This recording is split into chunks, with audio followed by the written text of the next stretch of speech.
اهدنا الصراط المستقيم.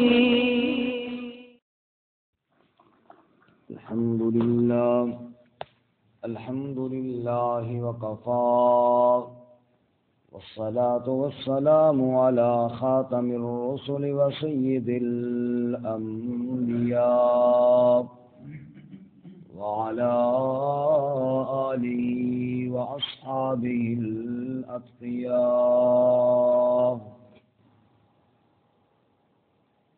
أما بعد فأعوذ بالله من الشيطان الرجيم. بسم الله الرحمن الرحيم. وكم أهلكنا قبلهم من قرن هم أشد منهم بطشا فنقبوا في البلاد هل من محيص إن في ذلك لذكرى لمن كان له قلب أو ألقى السمع وهو شهيد. ولقد خلقنا السماوات والأرض وما بينهما في 6 أيام وما مسنا من لغوب. فاصبر على ما يقولون وسبح بحمد ربك قبل طلوع الشمس وقبل الغروب ومن الليل فسبحه وأدبار السجود.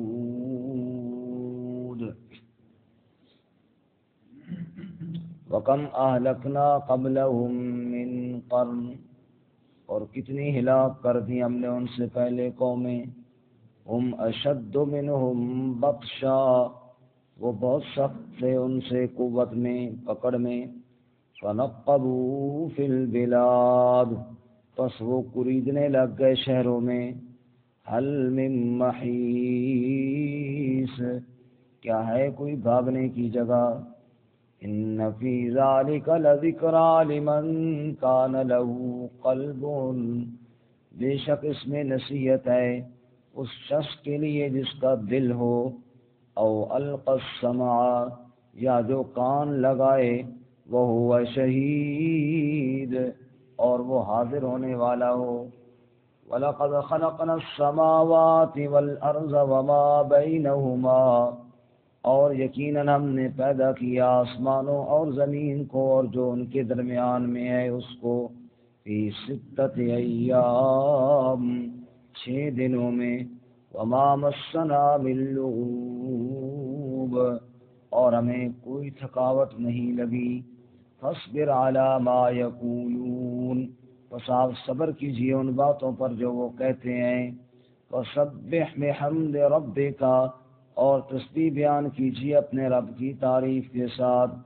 قبل طلوع الشمس وقبل الغروب، سورج طلوع ہونے سے پہلے اور غروب سے پہلے. ومن اللیل، اور رات میں سے. فسبحو، پس تسبیح بیان کیجیے. وادبار السجود، اور سجدوں کے بعد. سبحان ربک رب العزت عما یصفون وسلام علی المرسلین والحمد للہ رب العالمین. اللهم صل على محمد وعلى آل محمد كما صليت على إبراهيم وعلى آل إبراهيم إنك حميد مجيد. اللهم بارك على محمد وعلى آل محمد كما باركت على إبراهيم وعلى آل إبراهيم إنك حميد مجيد. معزز سامعین، سورہ قاف کا آخری رکوع آیت نمبر 36 سے لے کر 40 تک آپ کے سامنے تلاوت کی ہیں.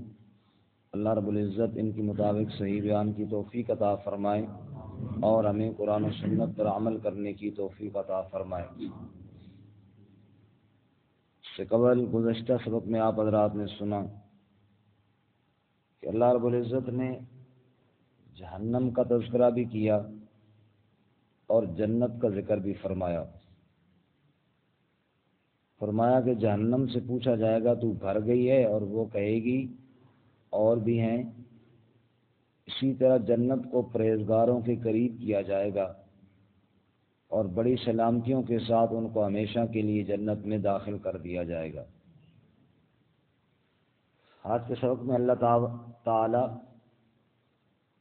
دنیاوی عذاب سے ڈراتے ہیں۔ اس سے پہلے آپ سن چکے ہیں کہ اللہ نے کئی قوموں کا تذکرہ کیا، قوم نوح، اصحاب الرس، قوم سمود، عاد، فرعون، قوم لوط، ایکا والے، تبا کی قوم، ان کا تذکرہ پہلے ہو چکا کہ یہ سب قومیں تباہ ہوئی۔ آج کے سبق کے اندر دوبارہ صرف اشارہ فرماتے ہیں، مختصر، تفصیل نہیں ہے۔ فرمایا کہ وَكَمْ أَهْلَكْنَا قَبْلَهُمْ مِنْ قَرْنٍ، ان سے پہلے کئی قومیں ہم نے تباہ و برباد کر دی۔ ہم اشد منہم بطشا، جو قوت میں، پکڑ میں ان سے زیادہ تھی۔ آج اگر یہ اپنی قوت پر ناز کرتے ہیں، کہتے ہیں کہ ہماری حکومت اور ہماری قوت اور طاقت، فرمایا کئی طاقتیں آئیں، پہلے کئی قوتیں آئیں، بڑی بڑی مضبوط قومیں آئیں جن کو اپنی طاقت پر ناز تھا، اور جو یہ سمجھتے تھے کہ ہماری قوت اور ہماری حکومت بہت مضبوط ہے، لیکن ہم نے ان کو تباہ و برباد کیا تو ان کی طاقت ان کو نہ بچا سکی، ان کی قوت ان کو نہ بچا سکی، ان کی حکومت ان کو نہ بچا سکی۔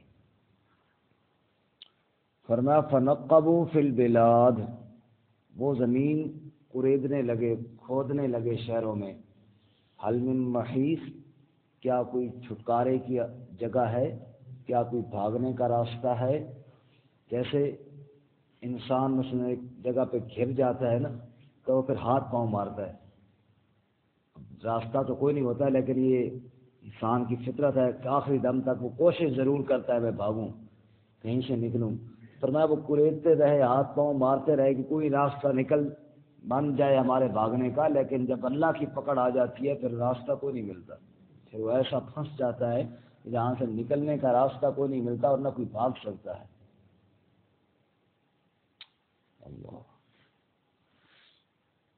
اللہ فرماتے ہیں جتنی قومیں تباہ ہوئی ہیں اور جن کی بربادی کی قصے آپ نے سنے اور جن کو موقع پھر نہیں ملا بھاگنے کا، جو گھر گئے اللہ کے عذاب میں، ان کے قصوں پر غور کرو۔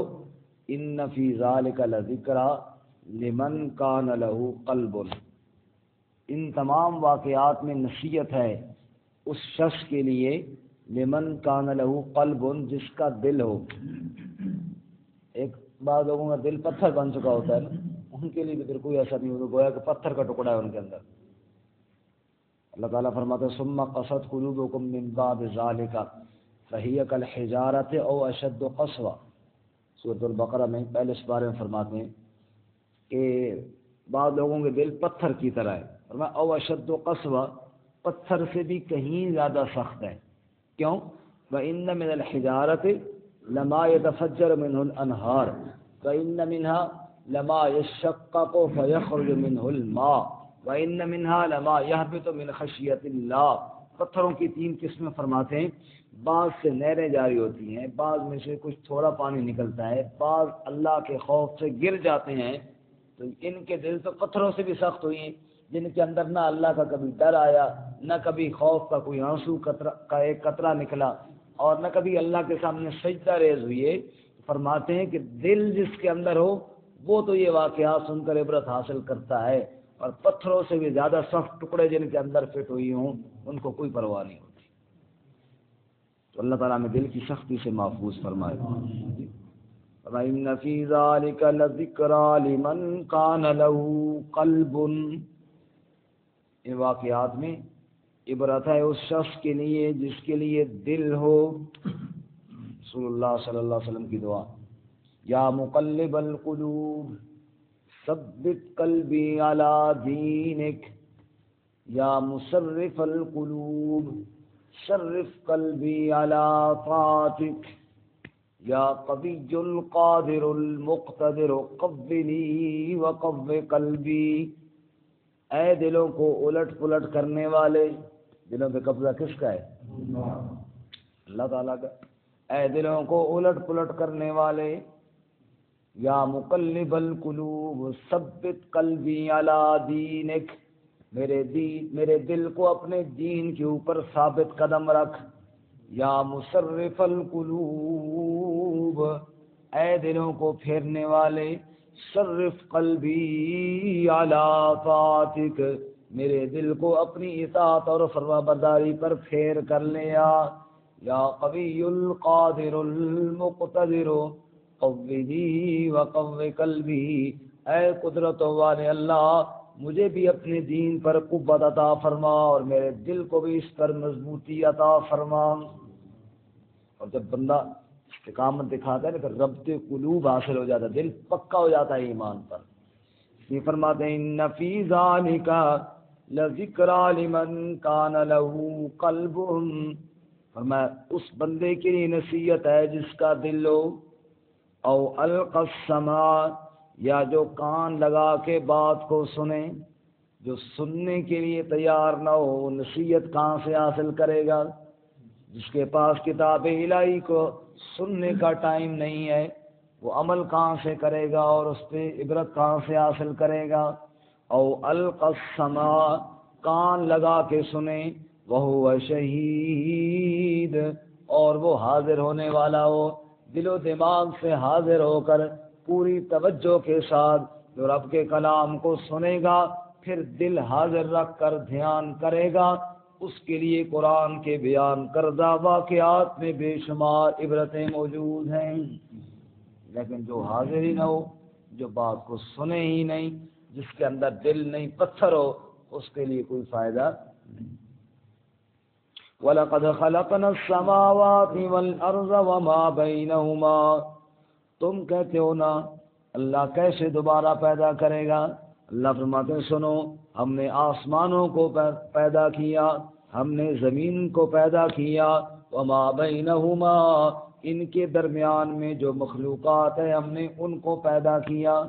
آسمانوں میں رہنے والی مخلوقات، زمین کے اندر بسنے والی مخلوقات، تم سارے گننا چاہو تو گن بھی نہیں سکتے ہو، تم پہچان بھی نہیں سکتے ہو، ساری مخلوقات کی قسمیں تم جانتے نہیں ہو، نسلیں تم جانتے نہیں ہو، یہ جو کچھ ہے یہ کس نے بنایا ہے؟ اللہ ہی نے بنایا۔ اور فی ستۃ ایام، 6 دنوں کی مقدار میں بنایا، 6 دنوں کے اندازے میں اللہ نے 7 آسمان بنا ڈالے، یہ 7 زمینیں بنا ڈالیں، ساری مخلوقات بنا ڈالیں، ان کی روزیوں کے انتظام کر دیے، یہ پہاڑ اللہ کریم نے بنا دیے، یہ چاند سورج کا نظام اللہ نے بنا دیا، اتنی بڑی کائنات اللہ کریم نے سجا دی فی 6 ایام، 6 دنوں کے اندازے میں۔ اور وما مسنا باللغوب، رب کہتا ہے اتنا کام کرنے کے باوجود تھکاوٹ ہمیں کوئی نہیں ہوئی، میں تھکنے سے پاک ہوں، میں تھکا کوئی نہیں ہوں۔ جو اللہ کریم پوری کائنات بنا کر بھی ذرا بھر بھی تھکاوٹ محسوس نہیں کرتا، اللہ کے لیے تجھے بنانا دوبارہ کون سا مشکل کام ہے؟ جو پہلی بار نہیں تھکا وہ دوبارہ کیا تھکے گا؟ وما مسنا من لغوب، اور ہمیں کوئی تھکاوٹ محسوس نہیں ہوئی ہے۔ اللہ فاصبر علی ما یقولون، آگے اللہ اپنے نبی صلی اللہ علیہ وسلم کو تسلی دیتے ہیں، فرماتے ہیں فاصبر علی ما یقولون، بس صبر کیجیے ان باتوں پر جو وہ کہتے ہیں۔ کوئی کہتا ہے کیسے اٹھائے جائیں گے یہ بات بتاؤ، کوئی کہتا ہے مٹی کھا جائے گی تو پھر کیسے اٹھیں گے؟ اے میرے محبوب، یہ طرح طرح کے بہانے بناتے ہیں، یہ قسمہ قسمہ کے اعتراض کرتے ہیں۔ فاصبر علی ما یقولون، صبر کیجیے ان کی باتوں پر، چند دن تو ہے، پتہ چل جائے گا کہ کیسے اٹھائے جائیں گے، ہر ایک دیکھ لے گا، اس لیے صبر کیجیے۔ اور کیا کام کریں؟ وَسَبِّحْ بِحَمْدِ رَبِّكَ، اور تسبیح بیان کیجیے اپنی رب کی تعریف کے ساتھ۔ آپ کی زبان مقدس پر کبھی سبحان اللہ ہو، کبھی الحمدللہ ہو، کبھی رب کی تسبیح ہو، کبھی رب کی تحمید ہو۔ فرمایا اپنے رب کی تسبیح بیان کیجیے، تحمید بیان کیجئے قبل طلوع الشمس، سورج کی طلوع ہونے سے پہلے، فجر کے وقت سب ساری کائنات والے ابھی اٹھنے کی تیاری کر رہے ہوں، آپ اٹھ کر اللہ کی حمد و ثنا بیان کر دیجئے۔ فجر کی نماز کے لیے اٹھ جائیے، فجر کے لیے آ جائیے، سورج طلوع ہونے سے پہلے اپنے رب کے سامنے تسبیح و تحمید میں لگ جائیے، اللہ کا ذکر اذکار کرنا شروع کر دیجیے۔ وقبل الغروب، اور سورج کے غروب ہونے سے پہلے عصر کے وقت یا جناب ظہر کے وقت، ظہر عصر کے وقت، ومن اللیل، اور رات کے وقت مغرب اور عشاء میں یا تہجد کے وقت، فرمایا رات کو بھی اللہ کی حمد و ثنا بیان کیجیے۔ جب ساری کائنات والے آرام کرنے کی تیاری کر رہے ہوں، تم پہلے اللہ کی حمد و ثنا کرو، اللہ کے سجدے کرو اور پھر آرام کرو۔ صبح اٹھو تو بھی اللہ کی حمد و ثنا، اور رات کو سو جاؤ تو بھی اللہ کی حمد و ثنا۔ اللہ محسنین بازی بھی فرماتے ہیں کہ یہ جب آیت نازل ہوئی اس وقت صرف 2 نمازیں تھیں، ایک عصر کی اور ایک فجر کی۔ تہجد تو جو ہے نا فرض نہیں تھی، آپ صلی اللہ علیہ وسلم کے لیے فرض تھی، اس لیے یہاں پہ طلوع سے پہلے فجر، غروب سے پہلے عصر اور رات کو تہجد کی۔ باقی نماز نہ بھی مراد ہو تو ذکر اذکار تو ہر وقت صبح و شام کرنا مقصد ہے، صبح کو بھی کرو، شام کو بھی کرو، رات کو بھی کرو، مطلب یہ ہے کہ ہر گھڑی اور ہر آن اللہ تعالیٰ کا ذکر اذکار کرو۔ وَمِنَ اللَّيْلِ فَسَبِّحُوا، اور راتوں کو بھی تسبیح بیان کیجیے، وَأَدْبَارَ السُّجُودِ، اور سجدوں کے بعد یعنی نماز کے بعد اللہ کی تسبیحات بیان کیجیے، سبحان اللہ الحمدللہ۔ یہ جو 33 بار ہم پڑھتے ہیں نا، اسی کا معمول بنا لیجیے۔ ویسے تو کوئی حد نہیں ہے جتنا پڑھیں، لیکن یہ جو 33 دفعہ سبحان اللہ، 33 دفعہ الحمدللہ، اور پھر 34 دفعہ اللہ اکبر، اسی کا معمول بنا لیجیے۔ سجدوں کے بعد یعنی نماز کے بعد جب اللہ کی تسبیح بیان کی جاتی ہے، سر سجدے میں رکھ کے کہا سبحان ربی الاعلیٰ، اور فارغ ہو کر پھر کہا سبحان اللہ، تو اللہ تعالیٰ خوش ہوتے ہیں، میرا بندہ میری تسبیح بیان کر رہا ہے، یہ آیا میرے گھر میں، میرا فریضہ سر انجام دیا اور پھر میری تسبیح میں لگ گیا۔ یہ جو تسبیح کے دانوں پر گن کے پڑھنا ہے نا، یہ سنت نہیں ہے، لیکن یہ یاد دلانے والی ہے۔ یہ تسبیح کیا ہے نا، یاد بند ہاتھ کے اندر ہوتی ہے نا، اور آپ آزما کے بھی دیکھ لیں کہ آپ کے ہاتھ کے اندر ہوگی، خواہ مخواہ آپ کے ذہن میں آ جائے گا سبحان اللہ سبحان اللہ۔ یہ مذکرہ ہے، تسبیح یہ تو لکڑی کے دانے نا، تسبیح تو ہے نا سبحان اللہ، تسبیح تو ہے الحمدللہ، تسبیح تو وہ ہے، یہ تسبیح یاد دلاتی ہے، یہ اس کی طرف دھیان لے کر جاتی ہے، یعنی اس کو سنت نہ سمجھا جائے، ویسے یاد دلانے کا ایک آلہ سمجھا جائے تو اس میں بڑا فائدہ ہوگا انشاءاللہ۔ یہ بندے کو یاد دلاتی ہے، جب ہاتھ کے اندر ہوگی تو یہ کبھی اللہ کی نعمتیں یاد دلائے گی، بندے کی زبان سے سبحان اللہ نکلے گا، کبھی الحمدللہ نکلے گا، کبھی اللہ اکبر نکلے گا، کبھی اپنا مرشد یاد دلائے گی اور پھر کہے گا صلی اللہ علیہ وسلم، درود پڑے گا اس کے اوپر، تو یہ یاد دلانے والی ہے، اس کا بھی بڑا فائدہ ہے، اس کو بھی بندہ رکھے تاکہ یہ یاد دلاتی رہے۔ اللہ ہم سب کو عمل کی توفیق عطا فرمائے۔ ترجمہ دوبارہ سنیں۔ فرماتے ہیں وَكَمْ أَهْلَكْنَا قَبْلَهُمْ مِنْ قَرْنٍ، کتنی ہلاک کر ڈالی ہم نے ان سے پہلے بستیاں، ہم اشد منہم بطشا، وہ بڑی سخت تھی ان سے پکڑ میں یعنی قوت میں، فَنَقَّبُوا فِي الْبِلَادِ، پر پس قریدنے لگے شہروں میں، هَلْ مِن مَحِیص، کیا کوئی چھٹکارا، کوئی پناہ کی جگہ، ان فی ذالک لذکرا، بے شک اس میں نصیحت ہے، لمن کان لہ قلب، اس شخص کے لیے جس کے لیے دل ہو، او القى السمع وهو شہید، یا جو کان لگائے اور حاضر ہو، وَلَقَدْ خَلَقْنَا السَّمَاوَاتِ وَالْأَرْضَ، اور یقیناً ہم نے پیدا کیا آسمانوں اور زمین کو، وَمَا بَيْنَهُمَا، اور جو کچھ ان کے درمیان میں ہے، فی ستۃ ایام، 6 دنوں میں، وَمَا مَسَّنَا مِن لُغُوبٍ، اور ہمیں کوئی تھکاوٹ نہیں لگی، فَاصْبِرْ عَلَىٰ مَا يَقُولُونَ، پس آپ صبر کیجیے ان باتوں پر جو وہ کہتے ہیں، وَسَبِّحْ بِحَمْدِ رَبِّكَ، اور تسبیح بیان کیجیے اپنے رب کی تعریف کے ساتھ، قبل طلوع الشمس وقبل الغروب، سورج طلوع ہونے سے پہلے اور غروب سے پہلے، ومن اللیل اور رات کو بھی، فسبحو پس تسبیح بیان کیجیے، وادبار السجود اور سجدوں کے بعد بھی، وآخر